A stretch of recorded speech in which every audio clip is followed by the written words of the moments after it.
Welcome, friends. Welcome to today's webcast. I'm Ron Silix, your host. Thank you for allowing me in your home once again. Three. We're in the series, I Got Nothing But Love for You, and we are in our third lesson. So thank you for following me, giving me comments on Facebook, and following me on Twitter. So I just want to say thank you for all your love and your appreciation. On our third lesson, wow, you made it for three. Today's lesson is called Three Things to Remember When Looking for Love. Three things to remember when looking for love. We all want to be loved. And sometimes we don't know exactly what to look for in a person that we expect to love us. I mean, we see things about them that we love, and we recognize they see things about us that they love, but we don't always know what to continually look for in a person that's falling in love with us. So I'm going to give us three things to remember when looking for love. Our scripture is going to come from Deuteronomy chapter 7, verse 7.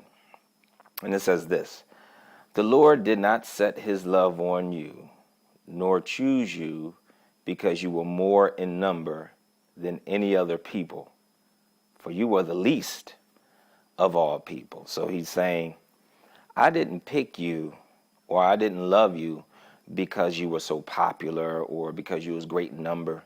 I picked you for another reason. I love you for a different reason.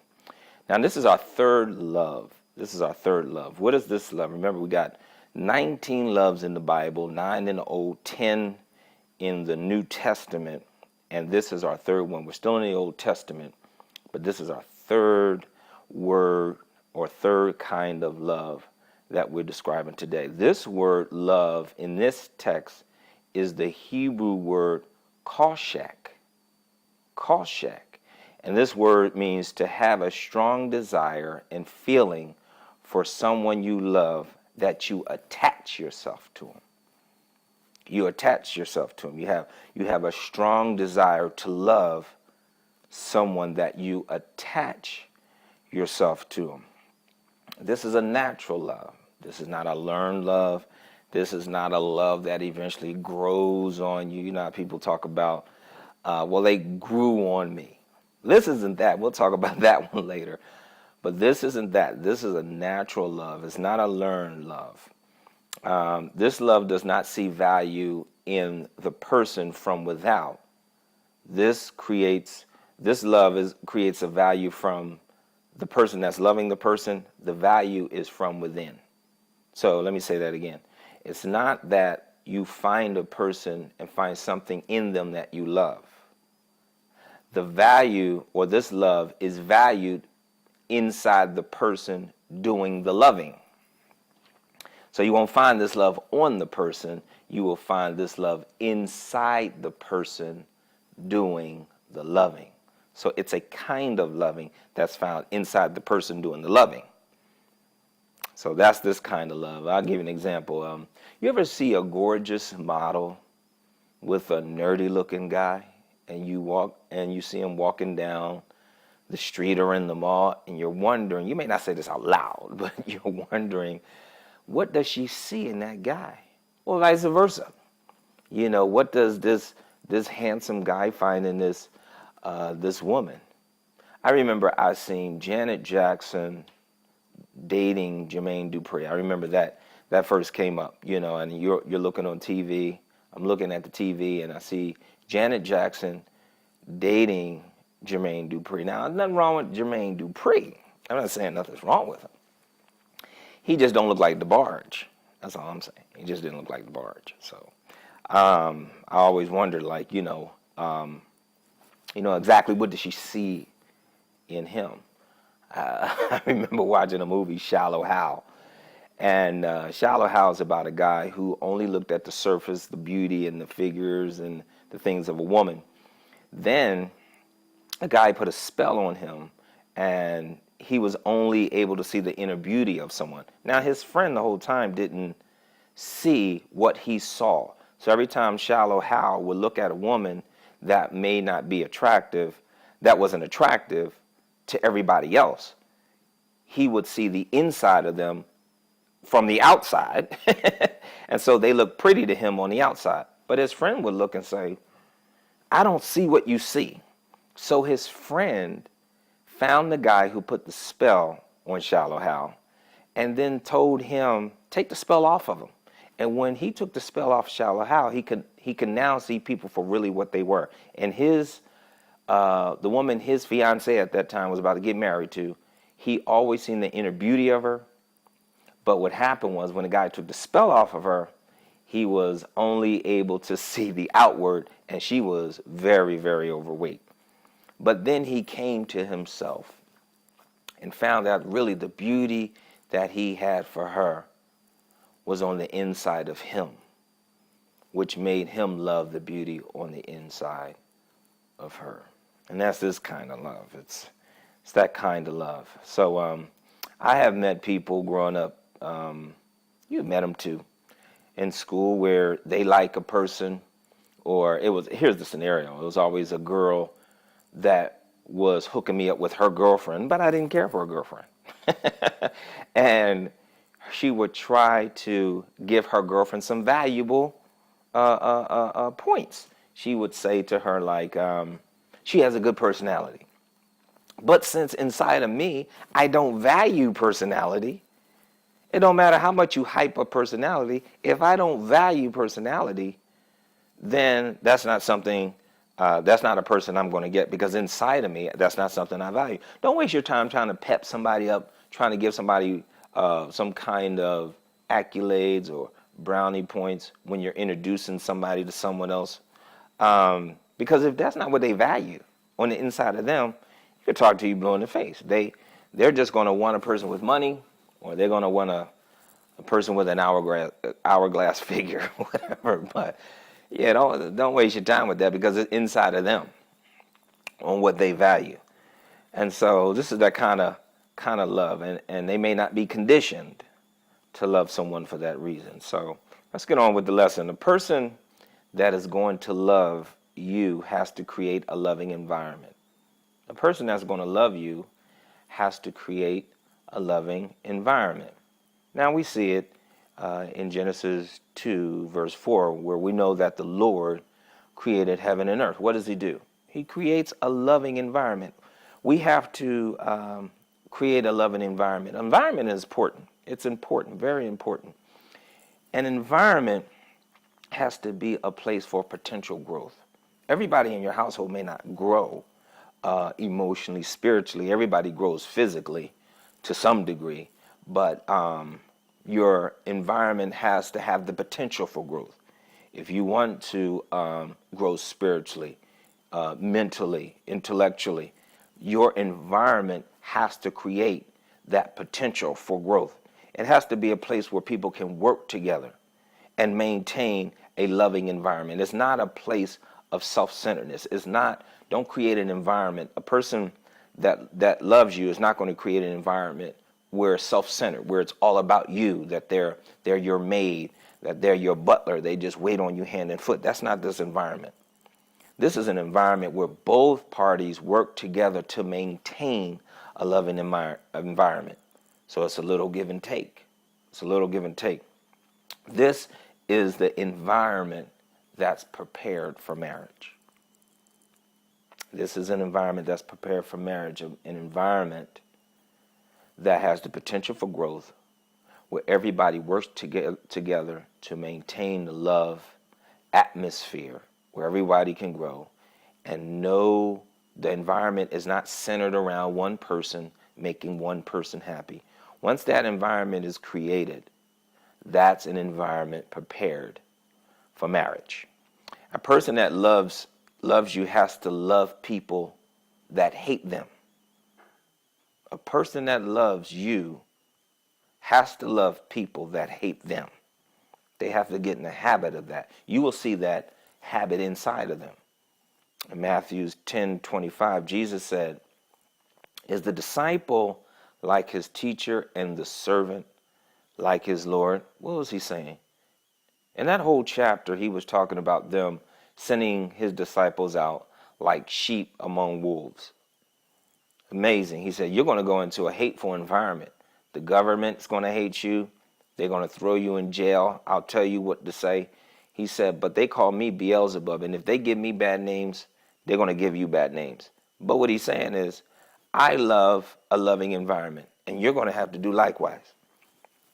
And so the person that loves you realizes they are part of two environments. They're a part of the loving environment that they create in a household, and they're part of a hateful environment that what they stand for out in the world, people reject. And so they're going to have to minister the gospel. You may find a person that loves you with that kind of dynamic to them. I would suggest, as you know, that they be ministers of the gospel of Jesus Christ. And when they are ministers of the gospel of Jesus Christ, they spread the gospel message. They're on the front line of ministry. And when they preach the gospel of Jesus Christ and minister that word, in return they experience rejection. They experience rejection, and then they respond in love. Let me say that again. They minister the gospel. In return, they experience rejection and respond with love. So a person that loves you has to respond with love after rejection. They're good at that. They're good at responding to rejection with love. They don't take it personal. Why? Because they are like their Lord. They are like Jesus, and that's what Jesus do. And when they're like Jesus, this means that they experience loving people that hate them. That's what they experience. A person that loves you has to give you a good reputation. A person that loves you has to give you a good reputation. The Lord, before he let them know that he loved them, he said, I know you were small in number. I know you wasn't a lot, but I'm going to do great things through you. And I know what you can and what you can't do. I know you don't look popular. You don't measure up to the status quo. I already know this. But in Deuteronomy 2:25, the Lord said, I will begin to make the people throughout this earth terrified of you. How? They're going to hear, all these nations, he said, they're going to hear about the wars you win and how you conquered big people.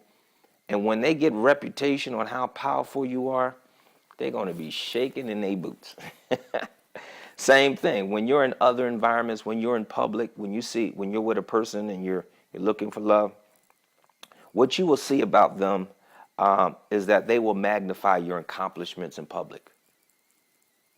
They will tell other people what you're able to overcome. No matter what it used to be, they will say things changed. The potential for growth has already taken effect. They will say that you know how to do things that you never could do. They will give you a good reputation. You will be known as the person that overcomes obstacles. So when you're in an environment where people magnify your weaknesses, and you got family members, you got friends that when you're around them, they always pointing out little things that you don't know how to do. They magnify your weaknesses. This person will always magnify your strengths and tell people that there is nothing that could stop you.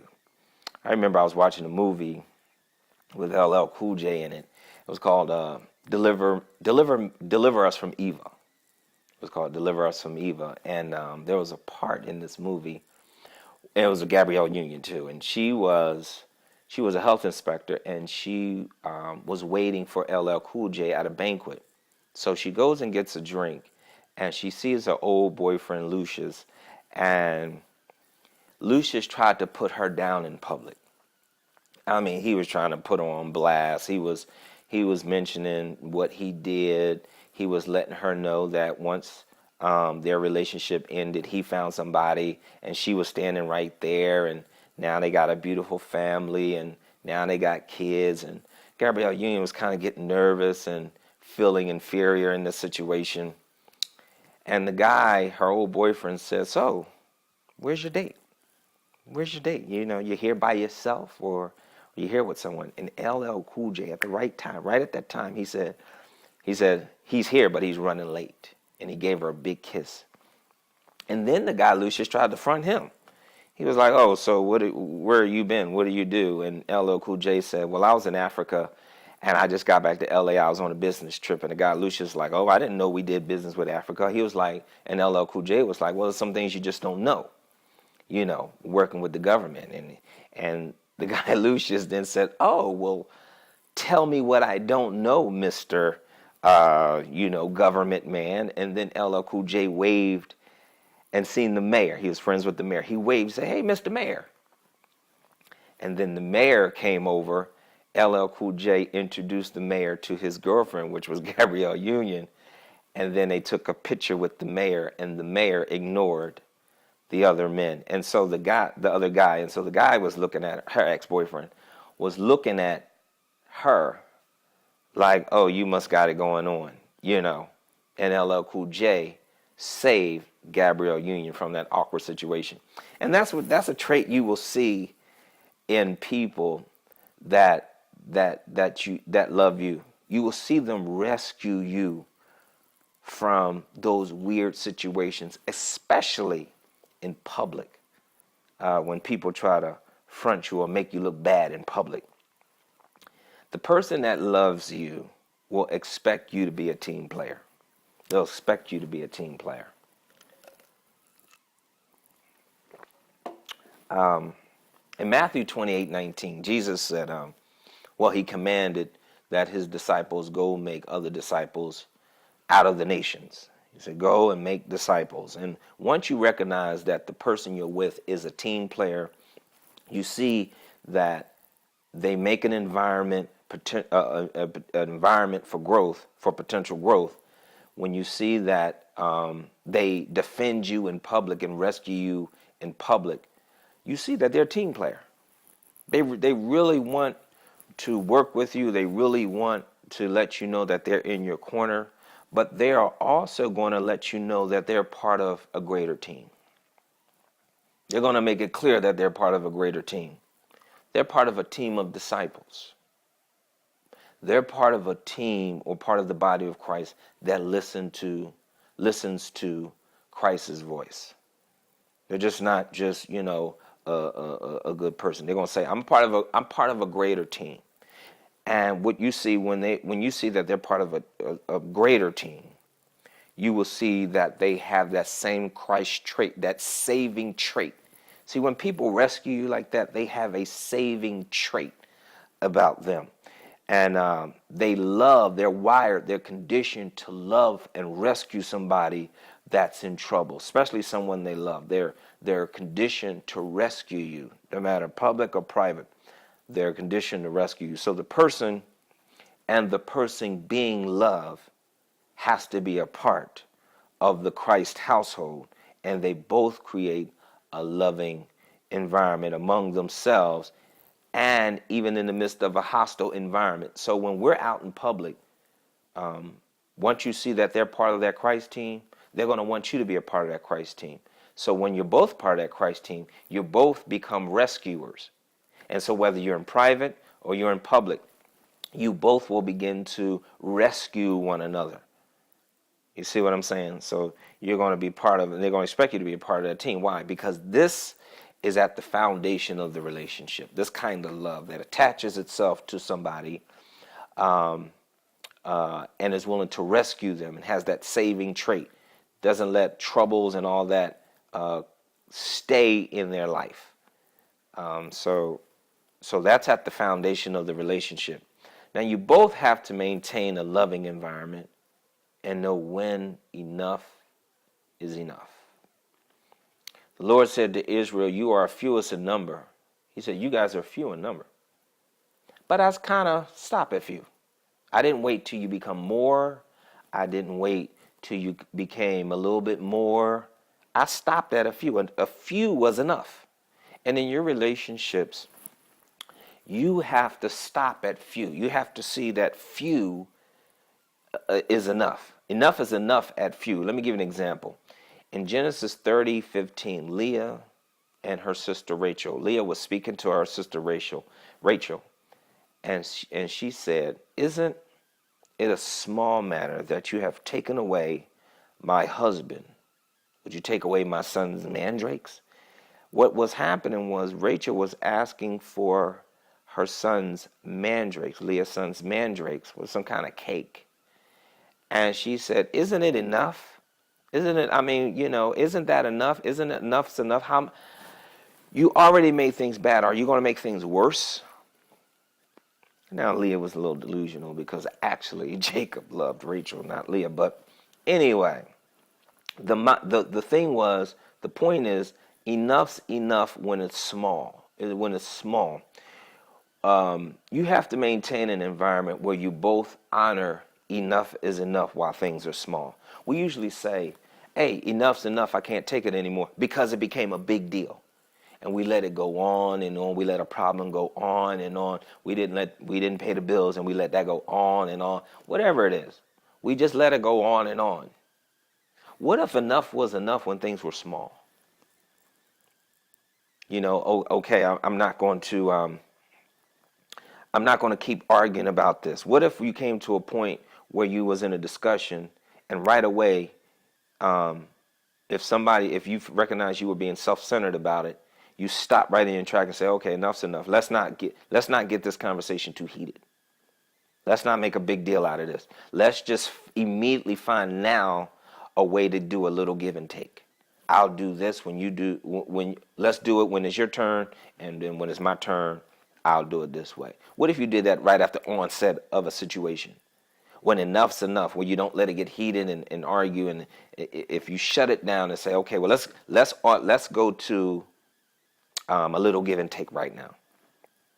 Give and take in order to make both parties comfortable. What if you did that right away? Enough's enough. Enough's enough. So a person that loves you is going to honor enough's enough. And when you're on board with that person, and you're learning to love people and respond with love to people that hate you because they're going to want you part of that team, when you guys are together, your enough is going to be when things are small, not when things are big. You're not going to let things get out of hand. Okay, so let's talk real quickly about the 3 things to remember when looking for love. 3 things to remember when looking for love. Number 1, you have to find a person with a loving condition. Say that again. You have to find a person with a loving condition. A person with a loving condition creates a loving environment. A person with a loving condition removes all distractions from that environment. Whatever distracts us from growth, whatever distracts us from unity, whatever distracts us from keeping things small, they remove those distractions from that environment. Maybe a TV show. It may be a third voice, somebody you talk to. They remove all of those distractions. Anything that distracts the culture and the flow of your environment. They disarm lies from the enemy so that you can handle your battles. There are lies that you have been living that people told you when you was growing up. They said you were never going to make it. They always teased you for some kind of weakness you may have. But a person that loves you disarms those things. A person in a loving condition disarms those lies and tells you you're beautiful, tells you that you can overcome obstacles, and makes an environment. If it's weight, then they would recognize that you have a condition of poor eating habits, but then they would disarm it by telling you that you're better than this, and you're more than what you eat, and then start to create an environment where they shop a little bit more healthy. They give you more fruits and vegetables, whatever it is. If it's a man not working or something, your wife or the person that loves you will tell you you're not your work. You're not your work. She will stand by you as you look for employment. Different things like that. They would disarm those lies that you have that starts to make you feel less than or inferior. This person is able to love you because they value what's on the inside of them, not so much what's on the inside of you. What they are conditioned to honor commitment. they are conditioned to honor vows and to keep vows. They don't love you. They don't love you because they found something in you per se. That's a aspect of love, but that's not the sole aspect of why they love you. It's not because they found something in you. It's because they have unconditional love inside of them. So it's not something they found in you that they chose to love unconditionally. It's the love inside of them, and they love you because of the unconditional love inside of them. It's kind of like loving your children. When they're born, all they do is cry. All they do is want. But you love them unconditionally. Why? Is it something because they do? Because you love their cry? Because you love to change their diaper? No. It's because of the love you have inside of them that you protect them, you feed them, you rescue them. But it's found inside of you because when you look at them, you may get tired and things like that, but you love them. You love them to life.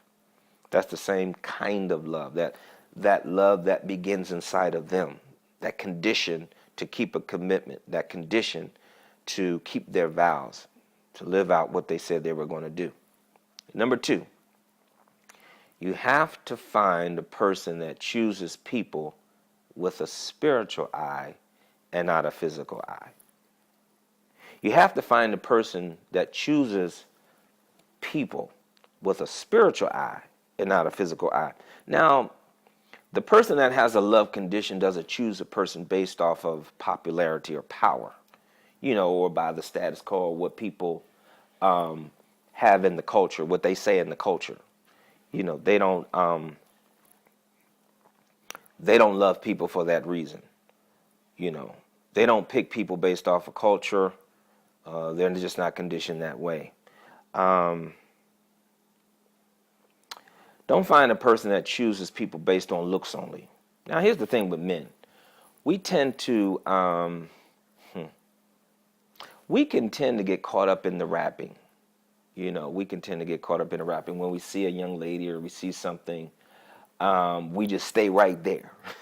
Like, woo, she just looks good. And and I get that. Men are visual, and that's the way we're made, But I'll give an example. In Genesis 13:11, Lot chose to go to Sodom because of what he's seen. And the problem was he kept looking at the water. He kept looking at the landscape. And the Bible said he kept looking at it over and over and over again. But the problem was he kept looking at the exterior.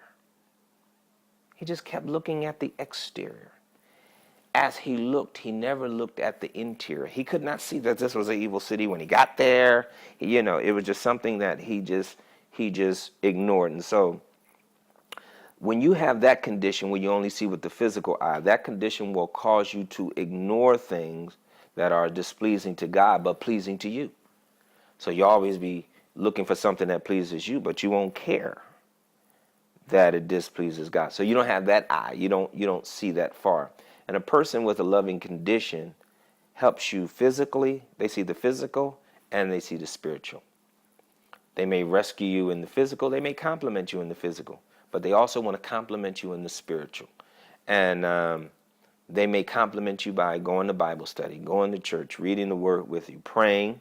Along with, they may do physical exercise with you and things like that. And you may go on vacations and receive compliments. That's all fine, but it's a whole big picture. They want to compliment everything.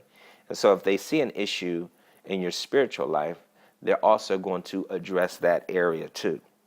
Like maybe we need to pray together. Maybe we need to read together. And so they're looking at you not just through a physical eye, but they also see you through their spiritual eye. The person that loves you will make sure you don't take on more than you can handle. Because of that rescue trait.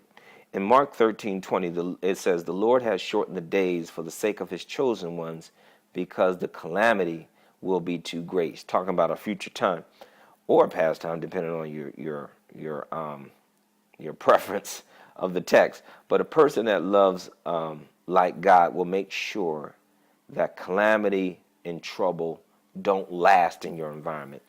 I, they can't always protect you from it coming, but they can determine, and you can determine how long this is going to last. They understand how much pressure you can take. When a person loves you and they see you through that spiritual eye and not just the physical eye, they also see how much you can take in a situation.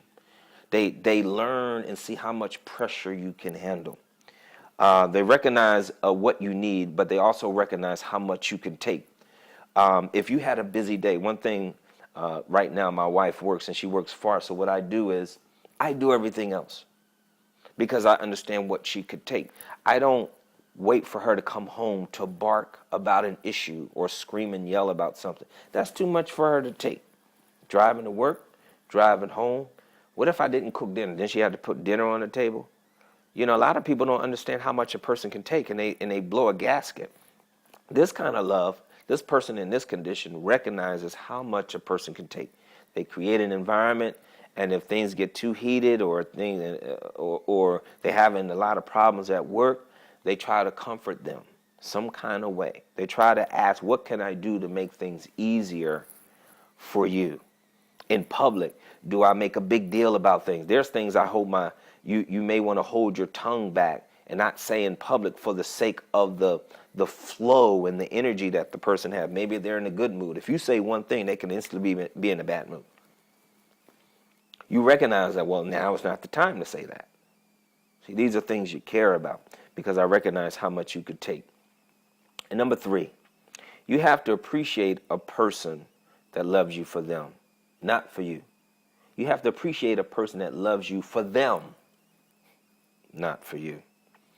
If you only love the person for them, if you say, I love her for her, you may only love her till menopause because you're going to be looking for her. Where did her go? Where did she go? If you only loved him for him, when midlife crisis kicked in, you're going to be like, where did him go? Where did him go? I loved him for him, but him disappeared. That's why people go to counseling, because they can't find him or her anymore. And which is okay, you know, if they're conditioned to love. They're always trying to find him or her. Remember to get someone to love you because of them, not because of you. Get someone to love you because they are conditioned to love all of a person. So even if you went through menopause, or some people change because of death. A parent dies, a coach dies, and they experience depression. And their whole, you ever been in a relationship where you thought you knew a person and then something happened and they show you a different you? They couldn't even tell you that this other side of them exists until a situation happened. And then when that situation happened, they became a different person and you've seen a different person. But if you are conditioned to love, you are conditioned to love good and bad. You're conditioned to love different. That's what the vows mean, for better, for worse, for richer, or for poor. And when you're conditioned, whatever they changed into, you can adjust, just like that. You can adjust. You're always trying to rescue. You may not have to rescue them, the old them, but you need to be on board with the new them and find out what they need in order to be the best them, the one that God has ordained, while they deal with a situation or as they go through a grief or loss or any kind of change of life that they experience. You'll be able to adjust very quickly. And the person that loves you will be able to adjust very quickly because they are conditioned to love on the inside and they're conditioned to love good and bad about a person. They are wired to commit to the relationship. And usually when we look for somebody, we tend to work a lot on the outside. And we miss what people see in us. You know, there's a quiet place inside of us that we don't like people to see. So we dress up on the outside. That may not be all the reason why you dress up on the outside. You just want to look nice. But sometimes your outside can also be a mask because you don't want people to see your hurts, your pains. But this person, appreciate the person that loves you from the inside of them like Christ loves, because they will also love that part of you, that self-talk, that insecurity part of you, and will help you through it and help rescue you through those things, those lies and those inconsistencies and insecurities that you have inside of you that you don't want nobody to know. So appreciate that, because there are self-destructive voices that has been ruining our lives, but although we look good on the outside. When you see somebody embrace you like that, you really got to appreciate them. Don't make this difficult for them. Don't call them, oh, Mr. Nice Guy, now you want somebody with drama. You're going to miss out on a good thing if you do. Amen? Well, I hope you enjoyed today's webcast. Again, follow me on Facebook and follow me on Twitter. I pray that you have a blessed day, and I pray that this message really blessed your soul. Write me, give me a comment on Facebook if something has blessed you. But until next week, God bless, and I will talk to you soon.